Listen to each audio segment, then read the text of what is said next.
Hello everybody, and thank you for watching to another one of my videos. Today I want to talk with you about why self-love is not selfish.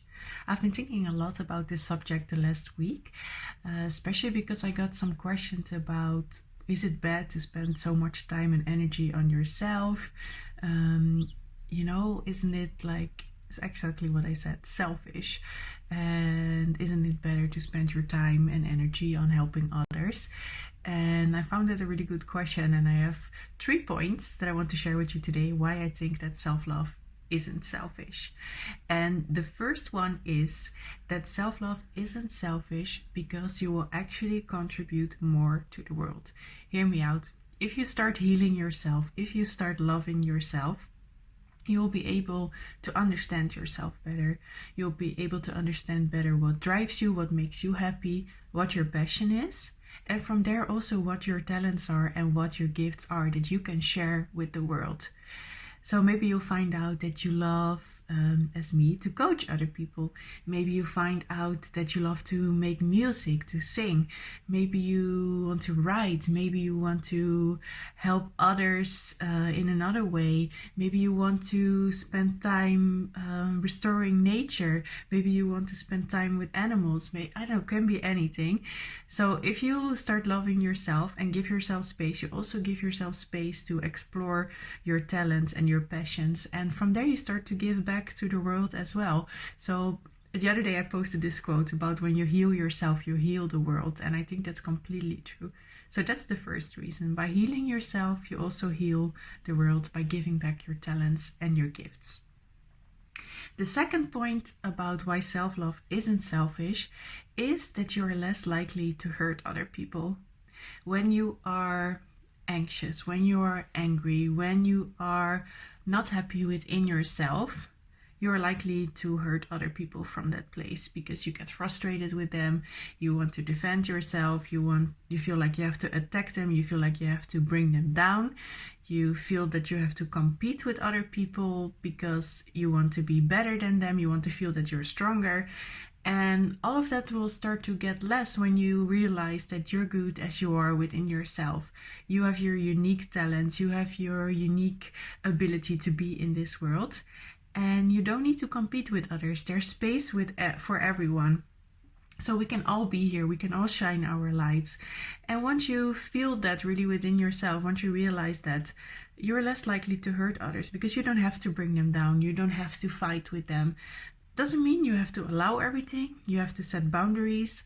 You don't have to keep everyone in your life. If people have a lot of negative energy, if you don't like being with them, spending time with them, it's definitely okay to set boundaries or to don't have them in your life anymore, even if that's what it takes.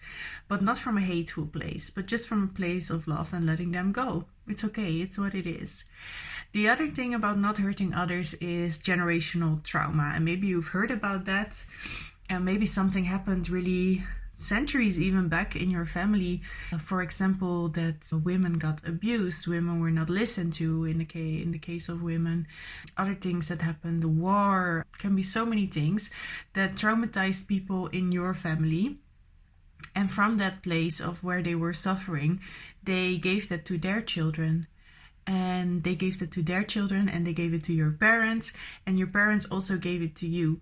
But it's not yours anymore to carry this. It's not anymore your responsibility to take this with you and to bring it into another generation if you have children.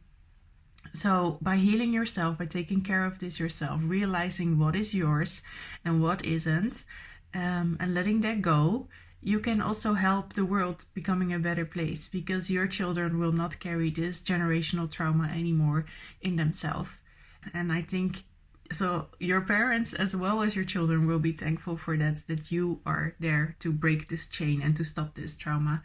It could also be actually generational trauma can also be in the form of abuse or addiction.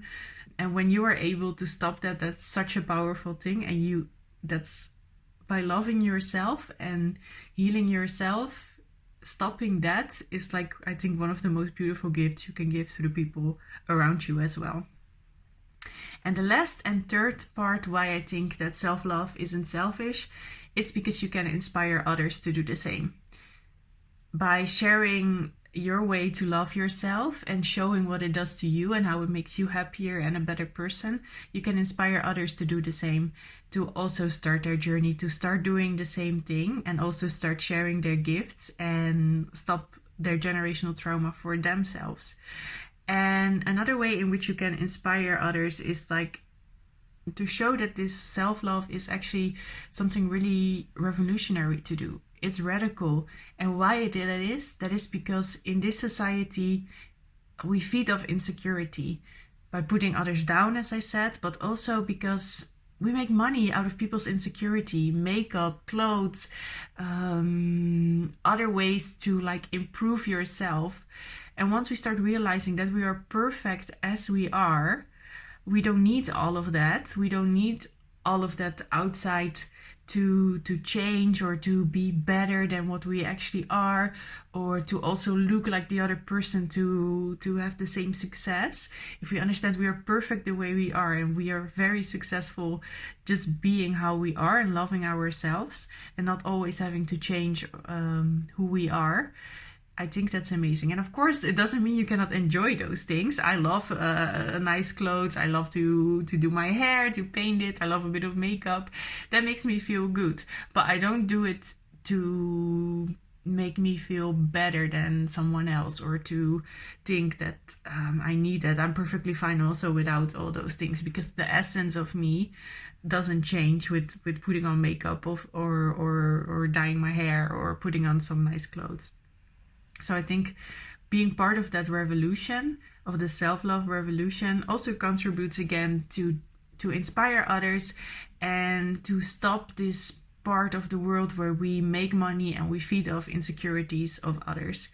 And I think that's it. Those are my 3 points why self-love isn't selfish. If you have other ideas, I would love to hear them. Share them with me. And I wish you all a very beautiful day. Mwah!